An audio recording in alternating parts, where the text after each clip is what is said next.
আসসালামু আলাইকুম দর্শক, নিঘাতস কুকিং অ্যান্ড লিভিংয়ে আপনাদের সবাইকে স্বাগতম। আজকে আমি ইনস্ট্যান্ট পটে খুব সহজে কিভাবে খুব অল্প সময়ে নেহারি তৈরি করা যায় সেই রেসিপিটি করে দেখাবো। খুব অল্প সময়ে আমরা চটজলদি এই ইনস্ট্যান্ট পটে নেহারিটি তৈরি করতে পারি। প্রথমেই আমি নেহারিগুলোকে খুব ভালোভাবে ধুয়ে নিয়েছি এবং ইনস্ট্যান্ট পটের যে হাঁড়িটি আছে তাতে আমি সবগুলো নেহারি দিয়ে এতে বেশি করে পেঁয়াজ কুচি দিয়ে দিয়েছি, প্রায় 1 কাপের মতো পেঁয়াজ কুচি দিয়েছি। এরপর আমি দিয়ে দিচ্ছি 1 চামচের মতো আদা বাটা, 1 চামচ রসুন বাটা, 2-3টি তেজপাতা এরকম করে চিড়ে দিয়ে দিচ্ছি। নেহারিতে সাধারণত খুব কম মশলা ব্যবহার করা হয়। এখানে আমি 8-10টির মতো আস্ত এলাচ দিয়ে দিচ্ছি। এখানেও আছে 8-10টির মতো লবঙ্গ। এরপর আমি দিচ্ছি 2টা দারুচিনির স্টিক, 1টি বড় এলাচ। এরপর এতে দিয়ে দিচ্ছি 1 টেবিল চামচের মতো শুকনো মরিচের গুঁড়ো, 1/2 টেবিল চামচ হলুদের গুঁড়ো। এরপর দিচ্ছি 1/2 টেবিল চামচ জিরা গুঁড়ো, একটু সামান্য করে জয়ফল গুঁড়ো, স্বাদ অনুযায়ী লবণ। এরপর আমি দিব সামান্য তেল। এই তেলটা আপনারা স্কিপ করতে পারেন, যদি কোরবানির নেহারি হয়ে থাকে সেক্ষেত্রে আপনারা এই তেলটাকে স্কিপ করতে পারেন, কিন্তু বাজার থেকে যদি আমরা অন্য সময় নেহারিটি কিনে এনে রান্না করি সেক্ষেত্রে সামান্য একটু তেল দিলে সেটা ভালো হয়। এরপর আমি সবগুলো মশলা একসাথে যখন মাখা মাখা হয়ে যাবে এরপর আমি এতে আরও কিছু মশলা দিব। যেমন আমি এখানে গোলমরিচটা বেশি করে দিচ্ছি, শুকনা মরিচের চেয়ে গোলমরিচের ফ্লেভারটা খুব ভালো আসে। আমি গোলমরিচটা এখানে খুব বেশি করে দিচ্ছি। আপনারা যারা ঝাল যেরকম পছন্দ করেন সেই অনুযায়ী সেটা কম বেশি করে নিতে পারেন। নেহারিগুলোতে সবগুলো মশলা ভালো মতো মাখানোর পরে এতে আমি বেশি করে পানি দিয়ে দিচ্ছি। এই ইনস্টাপটে যে হাঁড়িটি আছে তাতে একটি নির্দিষ্ট পরিমাপ দেওয়া আছে, যার উপরে কোনো কিছুই আমরা দিতে পারি না, তো সেই অনুযায়ী আমি পানিটি দিয়েছি।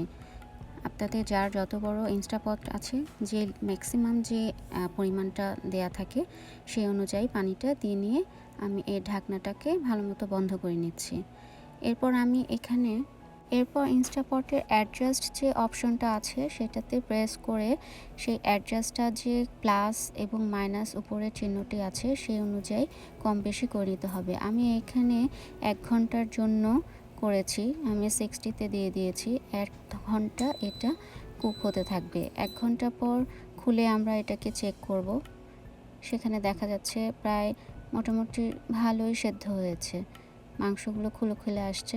নেহারির ঝোলটি যেহেতু খুব পাতলা হয়, অনেকে এই পাতলাটা পছন্দ করে না, সেক্ষেত্রে নেহারির ঝোলটিকে ঘন করবার জন্য আমি এখানে 2 টেবিল স্পুন ময়দার সাথে পানি মিশিয়ে এরকম একটি লেই তৈরি করে নিয়েছি এবং এইটা যখন আমি এই নেহারিটিতে দিব এই নেহারির ঝোলটি একটু ঘন হবে।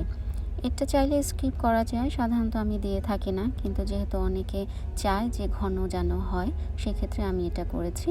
এটা আপনারা চাইলে এরকমটি করতে পারেন, আবার নাও করতে পারেন। এটা করলে একটু নেহারির ঝোলটি ঘন হবে। এরপরে আমি আবার লিডটাকে বন্ধ করে দিয়ে সেই একই রকমভাবে আমি অ্যাডজাস্ট অপশনে ক্লিক করে এটিকে আবার 60তে মানে 1 ঘন্টা আমি এটাকে কুক করব। এই যে এখন যে অন বাটনটা শো করছে তার মানে আমাদের রান্নার প্রসেসটা শুরু হয়ে গিয়েছে, আর ঠিক 1 ঘন্টা পর এটি অটো অফ হয়ে যাবে। পরের 1 ঘন্টাও শেষ। চলুন তাহলে দেখে নেওয়া যাক নেহারিটার ভেতরে কী অবস্থা। এই তো নাড়াচাড়া করে দেখছি নেহারিগুলো প্রত্যেকটি খুব ভালো মতো সেদ্ধ হয়ে গিয়েছে। চলুন তাহলে একটা তুলে নিয়ে দেখাচ্ছি কীরকম সিদ্ধ হয়েছে এই নেহারির মাংসগুলো। দেখুন এই মাংসটি খুব সুন্দরভাবে একদম সফট হয়ে গিয়েছে, খুবই চটজলদি। মাত্র 2 ঘন্টা লেগেছে এই পুরোটা প্রসেস করতে। এখন এই রান্নাটা যদি আপনি গরম রাখতে চান তাহলে স্লো কুকিং যে অপশনটা আছে সেখানে ক্লিক করে অ্যাডজাস্ট প্লাস মাইনাস, আপনি যদি সেটা বেশিক্ষণ সময় ধরে রাখতে চান তাহলে প্লাস দিয়ে সেই সময়টুকু ধরে রেখে দিতে পারেন। নেহারি যতক্ষণ পর্যন্ত গরম অবস্থায় থাকবে, কুক হতে থাকবে, সেটা আরেকটু ভালো রেজাল্ট হয়। তো যতক্ষণ আপনি সার্ভ করবেন ততক্ষণ পর্যন্ত আপনি সেই স্লো কুকিং অপশনে রেখে দিতে পারেন। তো তৈরি হয়ে গেল ইনস্টাপটে মজাদার নেহারি রান্না। তাছাড়া আমার চ্যানেলে প্রেসার কুকারে কিভাবে নেহারি রান্না করা যায় সেটির একটি ভিডিও আছে, আপনারা চাইলে দেখে নিতে পারেন।